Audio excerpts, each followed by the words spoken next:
한 알의 밀알이 땅에 떨어지면 많은 열매를 맺습니다. 우리 주님이 우리를 위한 썩어지는 밀알이 되셔서 오늘 우리가 하나님의 놀라운 구원의 은혜를 누리고 있죠. 실은 저랑 이 하나님께서 죄인들에게 허락하신 위대한 구원 사건에 대해 이제 오늘 5번째로 살펴보겠습니다. 앞서 설명드린 것을 조금 간략하게 다시 한번 설명드리면 이런 것입니다. 사랑하는 성도 여러분, 구원이란 철저히 삼위 하나님의 주권적인 섭리 안에서 이루어진다는 사실을 명심하셔야 합니다. 우선 성부 하나님께서 구원에 관한 모든 계획을 세우셨습니다.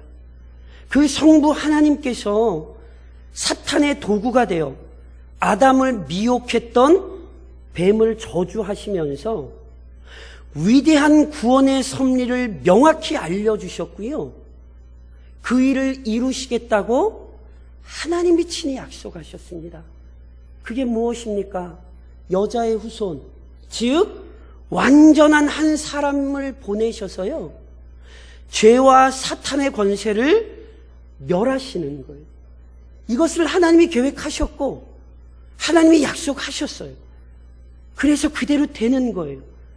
이 계획에 따라 성자 그리스도께서 완전한 사람이 되어 이 세상에 오셨습니다.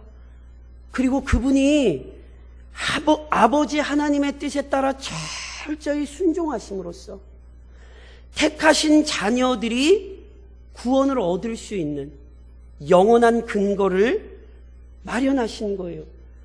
우리는 다른 걸로 구원을 얻는 게 아니에요. 우리 주님이 행하신 일로 말미암아, 그것을 믿음으로 말미암아 우리를 구원을 얻는 거지요. 그런데 그때에 그렇게 그것을 믿는다고 할 때 그건 뭐냐면, 성령 하나님께서 성부가 창세전에 선택하시고 성자가 그 계획에 따라 친히 죽어주신 자들 각자에게 구원의 은혜를 적용하십니다. 성령께서 우리를 부르시고 성령께서 우리 안에 역사하시는 거예요. 이처럼 성부, 성자, 성령 하나님께서 계획하시고 이루시고 그것을 우리에게 가져다 주시는 거죠. 그래서요, 이처럼 죄인들의 구원에 관한 삼위 하나님 간의 영원한 작정을 조직신학에서는, 저를 좀 한번 따라 하시겠어요? 구속언약. 예, 뭐라고요? 처음 듣는 표정은 하지 마십시오. 그러시면 안 돼요. 많이 말씀드렸어요. 그렇죠? 영원전에 삼위 하나님께서 그 모든 일을 작정하신 거, 이걸 구속언약이라고 해요. 그리고 성령께서 그 영원한 구속 언약에 따라 성령께서 각 죄인에게 그 구원을 적용하시는 논리적인 순서를, 다시 한번 저를 따라 하시겠어요? 구원의 서정. 예, 구원의 서정 또는 구원의 순서라 부릅니다. 그래서 이건 우리가 만든 게 아니에요. 성경이 이렇게 우리에게 설명을 해요. 그래서 성경대로 배우셔야 되는 거예요. 똑똑해지려는 게 아니에요. 잘난 사람 되려는 게 아니에요. 성경대로 배우는 분들이 되시는 거예요. 그래서 오늘 우리가 이 말씀을 묵상하는 것입니다. 그리고 그 순서의 시작은 지난 시간에 저랑 살펴보신 것처럼 부르심 또는 소명입니다. 하나님께서는 친히 계획하셨고요, 허락하신 구원의 은혜를 죄인들에게요 알려주세요. 하나님께서는 이 구원의 계획을 알려주시는 일을 너무너무 기뻐하셨고요, 그래서 그걸 명령하셨잖아요. 예를 들면 예수님께서 부활하시고 승천하시면서 마가복음에서는 제자들에게 이렇게 분명히 명령하셨어요. 또 이르시되 너희는 온 천하에 다니며 만민에게 복음을 전파하라. 온 천하에 다니며 만민에게 복음을 전파해야 합니다. 하나님의 복음이 알려져야 합니다. 이것을 보편적 부르심이라 부르는 거예요. 하지만 하나님께서 이것을 만민에게 알리게 하셨고 우리는 이것을 만민에게 알려야 하지만 복음을 듣는 모든 사람이 복음을 믿게 되는 것은 아닙니다. 오히려 교회의 역사는 수많은 사람이 복음을 거부하고 대적했다는 사실을 잘 보여주죠. 그러니까 단순히 복음의 내용을 듣는 행위 자체로 구원을 얻게 되는 것이 아니라 복음을 들을 때에 복음의 능력이 적용되는 자들이 있어요. 그냥 귀로 듣는 것이 아니라 복음이 역사하는 사람들이 있어요. 이것을 유효적 부르심이라 이야기한다. 이렇게 말씀을 드렸죠. 그래서 우리 주님이 요한복음 6장에서 이런 말씀을 하신 적이 있어요. 나를 보내신 아버지께서 이끌지 아니하시며 아무도 내게 올 수 없으니 오는 그를 내가 마지막 날에 다시 살리리라. 누가 이끄시는 거예요? 아버지가 이끄시는 거예요. 아무나 예수 앞으로 나오는 게 아니에요. 그 구원의 능력이 그의 안에 적용되어 하나님의 손에 이끌려 나오게 하시는 거죠. 그런데 이걸 조금 더 자세히 살펴보면요, 보편적인 부르심, 즉 모든 사람들이 때로 복음을 듣게 될 때 누가 복음 안에서 이 복음을 듣고 반응하게 되는 거냐면 이미 성령께서 그 복음을 들을 때 반응할 수 있도록 그의 영혼에 변화를 만들어주신 거예요. 오늘은 저랑 이 부분을 살펴보시는 거예요. 부르심을 유효하게 만드는 그 영혼 안에 이미 심긴 변화가 있어요. 그를 저희는 보통 거듭남 또는 중생이라 표현하는 것입니다. 기억하십시오. 죄인이 구원을 얻기 위해서는 반드시 거듭남 또는 중생이 요구됩니다. 아담 안에서 모든 인간이 죄인입니다. 믿으십니까? 안 믿으셔도 이건 사실이에요. 내가 안 믿는다고 이 사실이 바뀌지 않아요. 아담 안에서 모든 인간이 죄인이 되었어요. 다시 얘기하면 누구도 스스로 구원을 얻지 못해요. 복음을 들어도 복음을 이해하지 못하고 복음을 믿지 못해요. 이것이 현실이잖아요. 오히려 죄인들은 복음을 거부해요. 그런데 오늘 이 자리에 나와 앉아 계신 것처럼 죄인들 중에 복음을 들을 때 반응하는 자들이 있다니까요. 복음을 이해하고 믿고 그 요구에 순종하는 사람들이 있어요. 그래서 바울 선생님이 고린도전서 1장에서 이렇게 말씀하셨잖아요. 십자가의 도가, 이 위대한 복음이 멸망하는 자들에게는 미련한 것이요 구원을 받는 우리에게는 하나님의 능력이라. 누구에겐가는 이것이 참 미련한 것인데 누구에겐가는 그것이 능력이 되어서 그의 영혼을 변화시키는 거라니까요. 그러니까 이러한 변화는요, 다른 사람보다 머리가 좋거나 똑똑하기 때문이 아니라 성령께서 그의 안에 역사하셨기 때문이에요. 그리고 오늘 이 사실을 우리 주님이 한 사람을 붙들고 말씀하고 계신 거예요. 그 사람이 누구입니까? 니고데모입니다. 니고데모. 니고데모가 누구인가? 모르셔도 돼요. 근데 하나만 기억하시면 돼요. 바리새인이요 유대인의 관원이라. 이 표현을 조금 풀어서 설명드리면 유대인 편에서 보자면 니고데모는 누구보다 구원에 적합한 사람이에요. 가장 잘난 사람 중에 한 사람이에요. 그런데 오늘 본문이 우리에게 뭘 보여주죠? 그는 자신의 구원과 하나님께서 행하시는 구원 사역에 대해 제대로 알지 못했어요.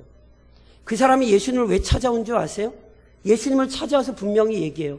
예수님, 내가 예수님을 배우니 예수님은 분명히 일반 사람이 아니신 것이 분명합니다. 예수님 분명히 하나님에게서부터 온 사람이 분명합니다. 이 얘기 왜 하는 줄 아세요? 궁금해요. 율법학자이지만 자기의 구원에 대해 확신하지 못하고 있고 어려서부터 율법의 전통 안에서 자랐으나 구원이 뭔지 잘 몰라요. 그래서 그 율법학자가 사람들의 눈을 피하여 밤에 예수님을 찾아오는 거예요. 왜냐하면 그래도 좀 알고 싶어서, 무언가를 좀 예수님께 듣고 싶어서. 근데 그 사람에게 하신 우리 주님의 답변이 뭡니까? 우리 주님이 니고데모가 뭔가 질문을 묻지도 않았어요.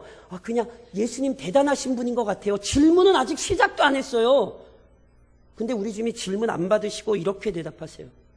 진실로 진실로 내게 이르노니 사람이 거듭나지 아니하면 하나님의 나라를 볼 수 없느니라.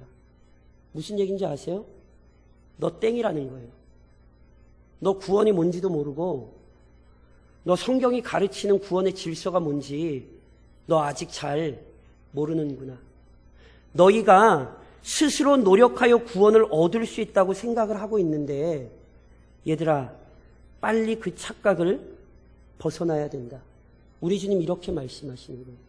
실은 니고데모는 지금까지 유대의 전통 안에서 본인 스스로 노력하고 수고하여 구원을 얻을 수 있고, 자기는 그렇게 구원을 얻는다고 생각하고 있었지만 우리 주님이 아니라고 말씀하는 거예요. 뭐 하지 않으면, 거듭나지 않으면 하나님의 나라 볼 수 없어요. 하나님의 나라 이해할 수도 없고 하나님의 나라를 얻을 수도 없어요. 이 장면을 잘 기억하셔야 돼요. 왜요? 유대인 중에 유대인이라니까요. 사람의 눈으로 보자면 누구보다 구원에 합당한 사람이에요.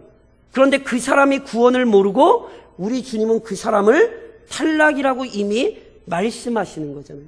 그러니까 실은요, 구원을 어떻게 얻는가를 이야기할 때 우리는 반드시 거듭나는 역사, 즉 성령의 역사가 없으면 절대로 구원을 얻을 수 없다는 사실을 인정하셔야 하는 거예요. 이것은 지금 니고데모의 얘기가 아니에요. 니고데모는 가장 잘난 사람이라니까요. 그런데 가장 잘난 사람이 안 됐다는 얘기는 다른 사람 역시 말할 것도 없다는 뜻입니다. 이것을 조금 다시 풀면 이런 거죠. 모든 인간이 죄인이기 때문에 누구나 구원을 얻으려면 거듭남이 필요합니다. 거듭나지 않고 구원을 얻을 수 있는 자는 없습니다. 만약에 이 사실을 부인하면 모든 인간이 죄인이라는 사실을 부인하는 것이고, 만일 거듭남이 필요하다는 사실을 부인하면 인간이 자신의 수고와 노력으로 구원을 얻을 수 있다고 얘기하는 게 되는 거예요. 구원을 얻은 것을 얘기할 때 내가 내 수고와 내 공로로 구원을 얻었습니다, 이렇게 얘기하는 것이 되는 거예요. 그러니 우리는 거듭남이 필요하다는 사실, 그리고 내가 거듭나지 않으면 나는 하나님 나라를 얻을 수 없었다는 사실을 인정하시고 고백하셔야 합니다. 성경은 이 사실을 우선 우리에게 먼저 가르치는 거예요. 그러면서 동시에 우리 주님이 구원을 얻기 위해 반드시 요구되는 거듭남의 특성을 여러 비유를 통해 알려주시는 거예요. 저랑 오늘 거듭남 이렇게 얘기하잖아요. 거듭남, 이게 무슨 얘기냐면 다시 태어난다는 거거든요. 그래서 성경은 우선 거듭남을 출생 또는 새 생명의 탄생으로 비유합니다. 요한일서 5장에 보면 이런 말씀이 있어요. 예수께서 그리스도이심을 믿는 자마다 하나님께로부터 난 자니, 또한 낳으신 이를 사랑하는 자마다 그에게서 난 자를 사랑하느니라. 예수께서 그리스도이심을 믿는 자마다, 무슨 얘기냐면 구원을 얻은 자마다 어떤 사람이냐면요, 하나님께로부터 난 자예요. 하나님이 낳았대요. 거듭남이란 뭐냐면 마치 엄마가 자기의 뱃속에 품고 있던 자녀를 출산하는 것처럼 하나님께서 그의 자녀를 낳으신 거예요. 아멘이세요? 물론 이 표현을 육체적인 개념으로 이해하시면 안 되죠. 하나님이 우리를, 엄마가 애를 낳은 뒤 쑥풍 하고 낳으신 게 아니죠. 이것은 영적인 개념입니다. 그리고 이건 굉장히 신비로운 일이에요. 그래서 니고데모도 이 얘기를 이해를 못했어요. 그래서 예수님께서 거듭나야 된다 이렇게 말씀하시자 니고데모가 어떻게 반응하죠? 예수님, 사람이 늙으면 어떻게 다시 나죠? 두 번째 모태에 들어갔다가 다시 태어나야 되나요? 무슨 얘기인지 이해하시겠어요? 엄마 뱃속에 다시 들어갔다 나올까요? 이게 지금 니고데모가 유치한 말을 하는 게 아니에요. 이 장면을 잘 이해하셔야 돼요. 이게 지금 뭐냐 하면 아무리 학문적으로 수준이 높아도 영적인 지식을 이해하지 못하더라는 거예요. 이건 지금 니고데모의 무식함을 설명하는 게 아니라 인간의 실력으로 영적인 지식을 이해할 수 없다는 현상을 보여주는 거란 말이에요. 그래서 예수님이 다시 풀어주시잖아요. 사람이 물과 성령으로 나지 아니하면. 물과 성령으로 나지 아니하면. 무슨 얘기냐면 앞서 우리가 계속 얘기하는 것처럼 아담 안에서 모든 사람이 죄인으로 태어납니다. 그래서 그의 본성이 철저히 죄에 물들어 있고 죄 아래에서 죽어 있어요. 죽을 뻔한 거 아니에요. 에베소서 2장이 우리에게 가르치는 것처럼 죄와 사망 아래 죽었던 자들이에요. 그런데 성령께서 우리에게 새로운 생명, 하나님의 생명, 거룩한 생명을 심으시는 거예요. 그래서 본질상 진노의 자녀였던 자들이 하나님의 자녀로 새로운 생명을 얻어 태어나게 되는 거죠. 이게 거듭남이요 중생이에요. 더 나아가서 거듭남은 물로 씻는 일에 비유됩니다. 오늘 본문에서 예수님이 물과 성령으로 나지 아니하면 이렇게 말씀하셨잖아요. 요한복음에서요, 물은 성령을 상징하는 도구예요. 물과 성령은 그래서 물 따로, 성령 따로가 아니라 정확히 요한복음의 문맥에서 그 본문을 해석을 하면 물, 즉 성령이에요. 물 따로 성령 따로가 아니라 물, 즉 성령, 즉 성령의 사역을 물로 비유한 거예요. 물은요 더러운 것을 씻어내요.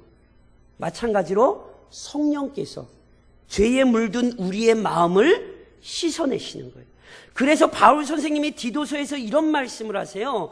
우리를 구원하시되 우리의 행한 바 의로운 행위로 말미암지 아니하시고 오직 그의 긍휼하심을 따라 중생의 씻음과 성령의 새롭게 하심으로 하셨나니.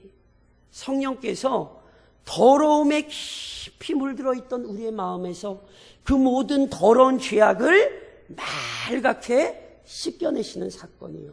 이게 중생 거듭남인 거죠.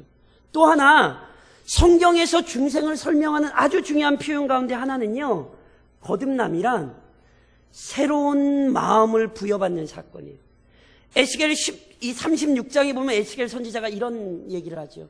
또 새 영을 너희 속에 두고 새 마음을 너희에게 주되 너희 육신에서 굳은 마음을 제거하고 부드러운 마음을 줄 것이며. 죄는요 무지일 뿐만이 아니라 강팍함이에요.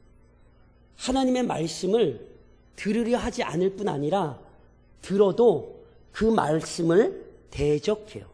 그 죄가 어디에 있냐면 우리 외부에 있는 게 아니라 우리의 영혼 안에, 우리의 마음 안에 있어요. 그래서 예수님도 친히 뭐라고 말씀하셨냐면 더러운 모든 것이 입에서 나오는 것이 아니라 그의 마음에서 나온다고 말씀을 하시죠.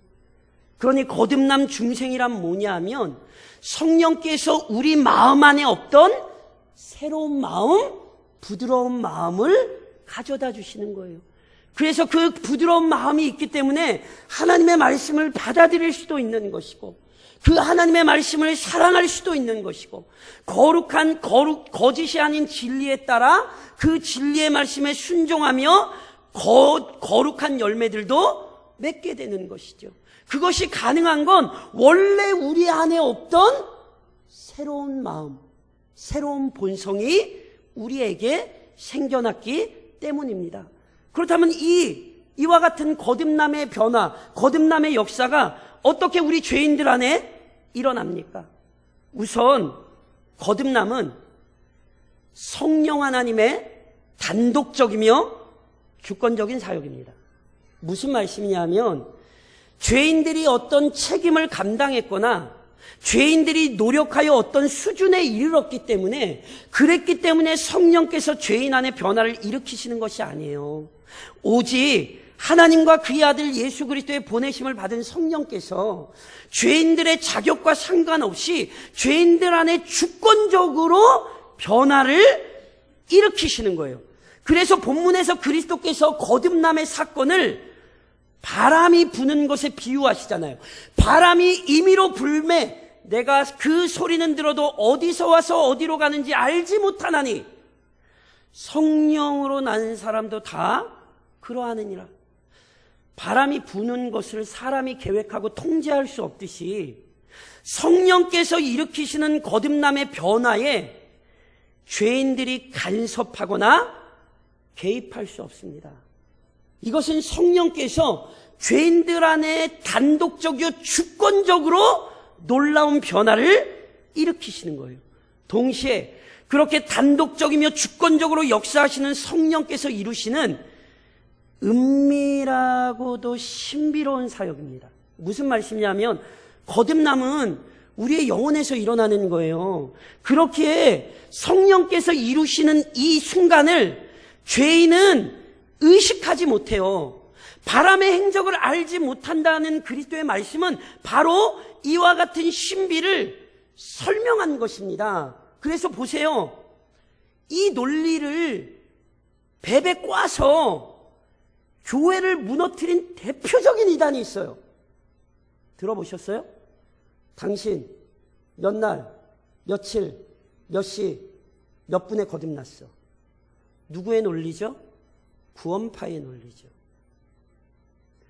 거듭남은 우리의 영혼 안에서 일어나는 사건이기 때문에 성령께서 언제 그 일을 이루셨는지 우리는 알 수 없어요. 근데 그 사람들이 뭐라고 주장해요? 몇 날, 며칠, 몇 시, 몇 분에 거듭났냐고. 성경의 표현을 잘 보셔야 돼요. 거듭나지 않으면 하나님 나라를 볼 수 없다 그랬지, 거듭남의 시각을 알지 못하면 하나님 나라를 볼 수 없다고 말씀하신 적이 없어요. 성경의 말씀을 살짝 꼬아서 수많은 성도들을 악의 구렁텅이로 미혹을 했죠. 신앙생활 잘하던 사람들을 실족시키려 했죠. 그러니까 정신을 바짝 차리셔야 돼요. 중생은요, 우리 안에 일어나는 신비로운 역사이기 때문에, 예를 들면 모태신앙을 가지신 분들 중에 내가 언제 거듭났는지 모르실 수 있어요. 그리고 믿으시는 분들 중에도, 중간에 믿으시는 분들 중에도 다시 한번 말씀드리자면 거듭남은 우리의 영혼의 역사이기 때문에 내가 언제 거듭났는지 우리는 몰라요. 물론 거듭남은 우리 안에 구원의 역사가 시작된 거예요. 그러니 그 구원의 역사는 반드시 우리를 통하여 드러납니다. 무슨 말씀이냐면 우리는 언제 거듭났는지는 몰라요. 그런데 거듭난 삶의 증거를 가지고 있기 때문에 우리는 거듭났다는 사실만큼은 분명히 알아요. 그래서 예수님이 마태복음 7장에서 이런 말씀하시잖아요. 그들의 열매로 그들을 알지니 가시나무에서 포도를 또는 엉겅퀴에서 무화과를 따겠느냐? 이와 같이 좋은 나무마다 아름다운 열매를 맺고 못된 나무가 나쁜 열매를 맺나니 좋은 나무가 나쁜 열매를 맺을 수 없고 못된 나무가 아름다운 열매를 맺을 수 없느니라. 보세요. 좋은 열매는 어떤 열매를 맺어요? 좋은 열매를 맺어요. 거듭났기 때문에 뭘 맺어요? 반드시 거듭남의 열매를 맺어요. 바람이 어디로 와서 어디로 부는지는 알 수 없지만 바람을 느끼고 경험할 수 있는 것처럼 언제 거듭났는지는 알 수 없지만 거듭났다는 사실은 거듭남의 열매를 통해 확인할 수 있는 거예요. 이것이 거듭남인 거예요. 그리고 또 하나, 거듭남은 단회적이며 즉각적인 사역입니다. 무슨 얘기냐면요, 거듭남은 그리스도인에게 한 번 경험되는 것이고요, 한순간에 완성되는 거예요. 앞으로 이제 저랑 살펴보시겠지만 우리의 구원이 시작되어 완성에 이르기까지 계속하여 반복되고 유지되어야 하는 과정들이 있습니다. 대표적으로 성화입니다. 성화란 이 땅에서 완성되는 게 아니에요. 구원파의 치명적인 오류 중에 하나, 이 땅에서 자기들은 완성된다라고 얘기하는 거예요. 아니요, 성경은 그렇게 얘기하지 않아요. 우리는 죽을 때까지 이 땅에서 하나님의 백성답게 성장하는 거예요. 성화 같은 경우는 과정이에요. 그런데 예를 들면 거듭남, 칭의, 양자, 이런 과정들은 우리 안에 단번에 이루어지는 거예요. 성령께서 우리의 자격이나 조건과 상관없이 주권적으로 일으키신 변화일 뿐만이 아니라 우리의 허물과 상관없이 우리를 변화시키셔서 우리 안에 변화된 본성을 품고 살게 하시는 거예요. 그것은 절대로 취소될 수도 없는 것이고, 그것은 누군가 우리에게서 빼앗아 갈 수도 없는 영광스러운 은혜요 신실한 능력입니다. 그런즉 사랑하는 성도 여러분, 구원의 역사를 주도하시는 삼위 하나님께 날마다 감사와 찬양을 돌리십시오. 제가 지금까지 살펴본 것도 그랬고요, 오늘 말씀드린 것도 그렇고요, 이제 앞으로 살펴보게 될 구원 사역의 핵심은 죄인들에게 베풀어 주신 주권적인 은혜예요. 인간적인 관점에서 니고데모는 대단한 사람이에요. 그런데 아무리 대단해도 그의 명예와 지식, 그가 가지고 있는 자격이 그의 구원을 만들어내지는 못했습니다. 놀랍게 그는 구원에 관한 예수님의 말씀도 이해하지 못했어요. 그래서 예수님이 책망하셨어요. 너는 유대인의 선생인데 왜 이걸 알지 못하느냐고. 우리 주님은 단순히 니고데모를 책망하신 것이 아니라 인간의 원초적인 모습을 보여주신 거예요. 어떤 모습이요? 인간이 구원을 얻는 일에 있어서 얼마나 무능하고 무력한지를 드러내는 것이에요. 반면 요한복음 4장에는 니고데모와는 철저히 반대되는 인물이 등장합니다. 바로 사마리아의 수가라는 성에 살던 한 여인이죠. 그 여인은요, 사마리아인이잖아요. 사마리아인. 몇 번 말씀드렸죠. 유대인들은 사마리아인 그러면요, 이방인보다도 못한 사람들이 사마리아인이에요. 왜냐하면 같은 야곱의 자손이었는데, 그 야곱의 한 핏줄이었는데, 아시리아라는 나라에 북이스라엘이 멸망당하며 이민족에 의하여 피만 섞인 것이 아니라 완전히 신앙이 짬뽕이 돼버렸어요. 이단도 그런 이단이 없어요. 그래서 사마리아인 이렇게 부르면 유대인들이 이방인은 지옥의 불쏘시개로 여겼거든요. 근데 사마리아인은 지옥의 불쏘시개도 못 되는 존재들이에요. 그러니까 유대인들이 돼지고기를 참 쳐다도 안 봤는데 그 돼지고기보다도 못한 존재, 이게 사마리아인이라니까요. 그런데 이 여인은 심지어 남편을 적어도 6명 이상을 뒀어요. 무슨 얘기인 줄 아세요? 유대인의 관점에서 이 여인은 구원에 대한 소망이 전혀 없는 사람이에요. 세상 모든 사람이 다 구원을 얻어도 이 여인은 절대로 구원을 못 얻을 사람이에요. 그런데 그 여인을 우리 주님이 찾아가서 만나주시고 그 여인에게 구원의 은혜를 베푸시죠. 그래서 놀랍게 그 여인이 예수님을 만났을 때 그 여인이 요한복음 4장에서 뭐라고 고백하냐면, 내가 행한 모든 일을 내게 말한 사람을 와서 보라. 이는 그리스도가 아니냐. 누가 봐도 이 여인은 구원과는 상관없어 보인 여인이었는데 예수를 만나자 이 여인이 변화되는 거예요. 그렇게 똑똑한 사람도 못 알아듣는 이야기를 이 여인이 알아들었고, 무엇보다 가장 중요하게 예수님 앞에 무릎을 꿇었어요. 그를 구원자로 고백했고 마을에 들어가 그분을 그리스도로 전했어요. 성경이 하고 싶은 얘기가 무엇인지 분별하여 마음에 새기십시오. 구원은 죄인 스스로 만들어내지 못합니다. 어떤 죄인도 자기 영혼을 구원할 능력이 없습니다. 오직 전능하신 성령께서 죄인의 영혼 안에 역사하실 때 그 구원의 은혜가 임하는 거예요. 오늘 우리는 이 거듭남의 교리를 묵상하며 그래서 그 은혜를 찬양하고 감사할 수밖에 없어요. 왜냐하면 내가 잘나서 예수를 믿은 것이 아니고 내가 남보다 탁월하기 때문에 오늘 이 자리에 나와 앉아있는 것이 아니라 은밀하게 역사하시며 주권적으로 역사하시는 성령께서 부패하고 죄악에 물들었던 내 마음을 정결케 하셔서 그 말씀 앞에 반응하게 하시고 그 말씀 앞에 붙들린 자가 되게 하신 거예요. 그러니 어찌 감격스럽지 않겠습니까? 무엇보다 이 거듭남의 교리는요, 우리 자신의 연약함을 이해하게 될 때 더 감격스러운 거예요. 생각해 보세요. 만일 성령께서 어떤 자격과 조건을 우리에게 요구하시며 너 이만큼 해, 그럼 내가 너 구원해 줄게, 성령께서 이렇게 말씀하셨다면 우리 중 어느 누가 그리스도의 구속의 은혜를 얻을 자가 있습니까? 성령께서 우리에게 조건을 요구하셨다면 누가 그리스도의 보혈 앞에 무릎 꿇을 자가 있습니까?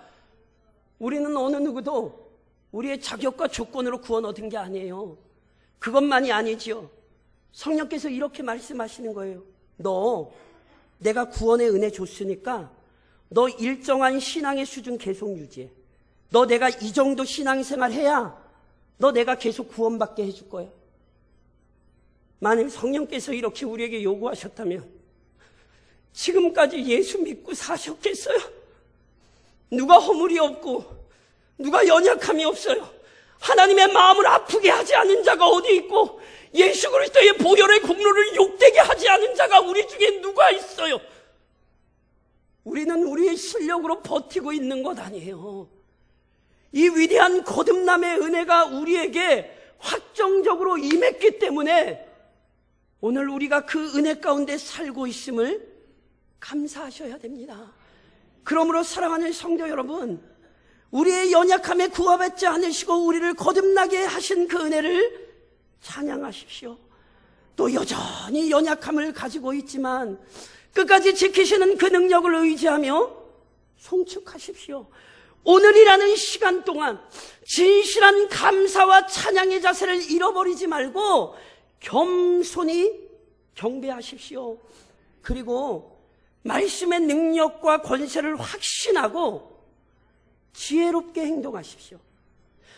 거듭남은 성령께서 우리의 영혼 안에 일으키시는 신비로운 일입니다. 그래서 앞서 설명드린 것처럼요, 그 변화가 언제 일어났는지 우리는 알지 못해요. 그런데 우리는 그 변화가 언제 일어났는지는 알지 못하는데요, 성경은 거듭남과 관련하여 굉장히 신비로운 질서를 우리에게 얘기해요. 예를 들면 베드로전서 1장은 우리에게 이렇게 알려져요. 너희가 거듭난 것은 썩어질 씨로 된 것이 아니요 썩지 아니할 씨로 된 것이니 살아있고 항상 있는 말씀으로 되었느니라. 야고보는 동일하게 또 이렇게 우리에게 얘기해요. 그가 그 피조물 중에 우리로 한 첫 열매가 되게 하시려고 자기의 뜻을 따라 진리의 말씀으로 우리를 낳으셨느니라. 사랑하는 성도 여러분, 성령은 전능하신 분이세요. 그러니까 그분이 전능하신 분이고 전능하신 하나님이기 때문에 그분은 무언가를 의지할 필요가 없이 그분 스스로 우리 안에 놀라운 능력을 일으키실 수 있습니다. 믿으십니까? 그런데 보세요. 아무것도 필요 없고 어떤 것도 사용하실 필요가 없는 그분이 성경은 뭐라고 설명하냐면 우리 안에 거듭남의 역사를 일으키실 때 말씀과 함께 말씀을 동반하여 죄인들 안에 역사하신다는 거예요. 분명히 아무것도 사용하실 수 없는 그분이신데 말씀 속에서 우리에게 역사하신다고 성경이 우리에게 이야기하는 거예요. 그러니 보세요. 여기에서 지혜를 배우셔야 돼요. 거듭남의 교리를 듣고 배우는 자들이 어떻게 행동해야 되는지를 잘 보셔야 돼요. 성령께서 말씀 안에서 말씀을 통해 역사하시기 때문에 지혜로운 자들은 말씀을 가까이 합니다. 갈라디아서 3장에서도 이렇게 이야기하죠. 너희에게 성령을 주시고 너희 가운데에서 능력을 행하시는 이의 일이 율법의 행위에서냐 혹은 듣고 믿음에서냐. 놀랍게 성령께서는 말씀을 들을 때 그 전능하신 능력을 나타내시기를 너무너무 기뻐하시는 거예요. 그러니까 이 진리를 아는 자들은 말씀을 가까이 하는 거예요. 그리고 잘 들으셔야 돼요. 이건 믿지 않는 자나 믿지 않는 자 동등하게 적용되는 거예요. 믿지 않는 자에게 소망은 어디에 있는지 아세요?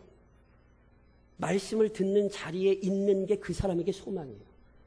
왜냐하면 분명히 성령은 말씀과 함께 말씀을 동반하여 역사하시기 때문에. 그러니 누군가를 구원의 길로 인도하시려면 끊임없이 말씀을 가까이 하게 해주셔야 돼요. 내가 구원할 수는 없어요. 그러나 성령께서 말씀을 통하여 역사하시기 때문에 그가 말씀을 듣게 해주셔야 되는 거예요. 그것만이 아니에요. 믿음이 연약한 성도들 말씀을 가까이 해야 돼요. 왜요? 그 연약한 믿음이요, 말씀을 들을 때에 성령께서 듣는 말씀을 통해 그의 믿음을 견고하게 세우시기 때문에 그래요. 신실한 그리스도인들 역시 마찬가지입니다. 끊임없이 말씀으로 공급받아야 말씀의 진리 안에서 흔들리지 않고 믿음의 사람으로 그 삶을 살 수 있는 거예요. 그래서 교회 안에는 끊임없이 말씀이 가르쳐지는 것입니다. 내일부터 시작되는 사경회가 우리에게 중요한 이유입니다. 우리는 부흥회가 아니라 사경회 전통을 가진 사람들입니다. 즉 하나님의 말씀의 본문을 한 본문을 잡고 깊이 있게 그 말씀을 파고 들어가는 거예요. 그 말씀이 도대체 어떤 의미인지, 그 말씀이 우리에게 주는 의미가 무엇인지 우리가 그 말씀을 깊이 연구하는 거죠. 어제 청년부 성경 공부하다가 청년들이 되게 재밌는 얘기했어요.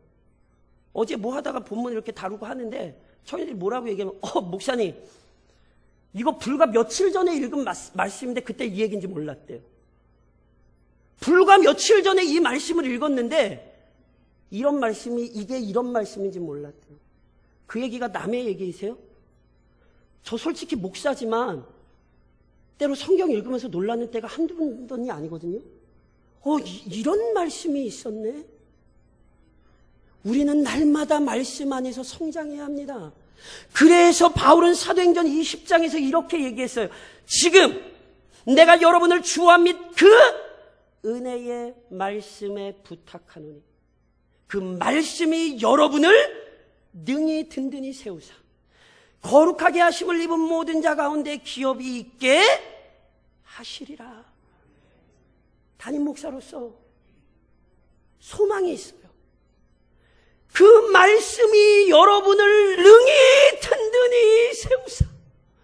뭐가 성도를 살리고 뭐가 교회를 세웁니까? 우리의 수고한 노력과 헌신이 교회를 세웁니까? 제 목숨을 바치면 교회가 세워집니까? 아니에요. 인간의 수고한 노력이 교회를 세우는 것 아니고 제 열심히 성도를 살리는 게 아니에요. 말씀이 여러분을 능히 든든히 세우십니다.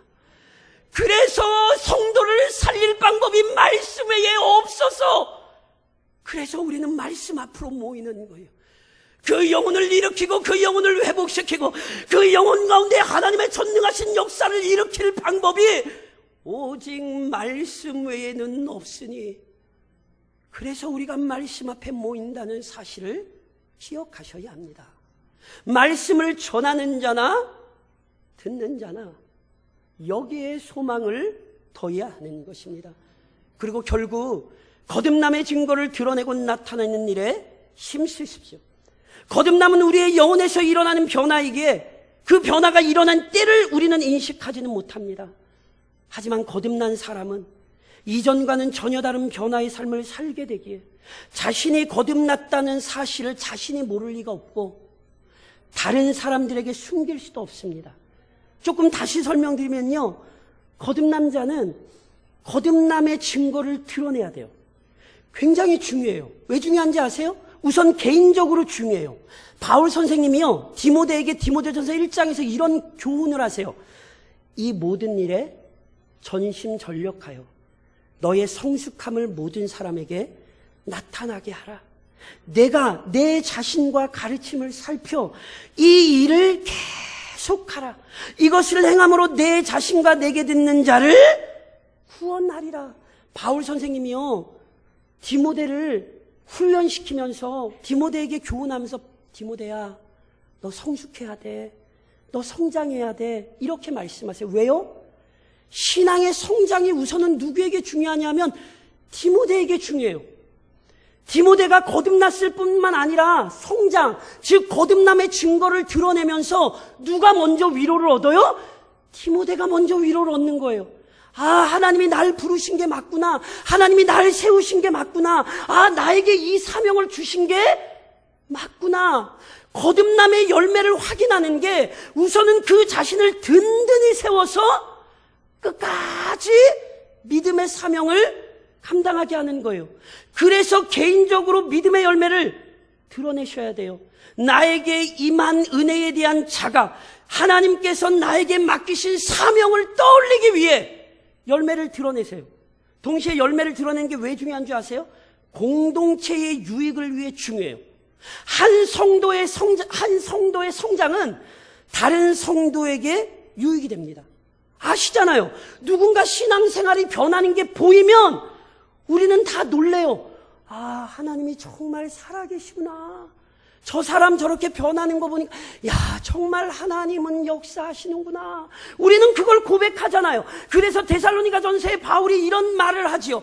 또 너희는 많은 환난 가운데서 성령의 기쁨으로 말씀을 받아 우리와 주를 본받은 자가 되었으니 그러므로 너희가 마게도냐와 아가야에 있는 모든 믿는 자의 본이 되었느니라. 은혜를 받으시고 은혜의 열매를 드러내야 되는 이유는 우리 교회가 은혜의 열매를 드러낼 때 이 지역의 교회들이 힘을 얻어요. 아, 하나님께서 이 지역에 역사하시는구나. 하나님이 이 대강리 속에서 여전히 성령의 역사를 이루고 계시는구나. 그러니까 나만 중요한 게 아니라 믿음의 열매를 드러내므로 실은 다른 성도를 살리게 되시는 거예요. 그리고 결국 그것은 그 거듭남의 열매를 확인해야 되는 중요한 이유는 하나님의 영광을 위해서입니다. 누가 우리를 변화시키셨어요? 하나님이세요. 누가 우리의 열매를 거두게 하셨어요? 하나님이시란 말이에요. 그러니까 그 열매를 보고 결국은 누가 영광을 받으시는 거냐면 하나님이 하셨습니다. 하나님이 이루셨습니다. 하나님이 놀라운 능력을 나타내셨습니다. 하나님께 영광을 돌리게 되어 있는 거예요. 그래서 로마서 1장에서 바울 선생님은 이렇게 말씀하세요. 먼저 내가 예수 그리스도로 말미암아 너희 모든 사람에 관하여 내 하나님께 감사함은 너희 믿음이 온 세상에 전파됨이로다.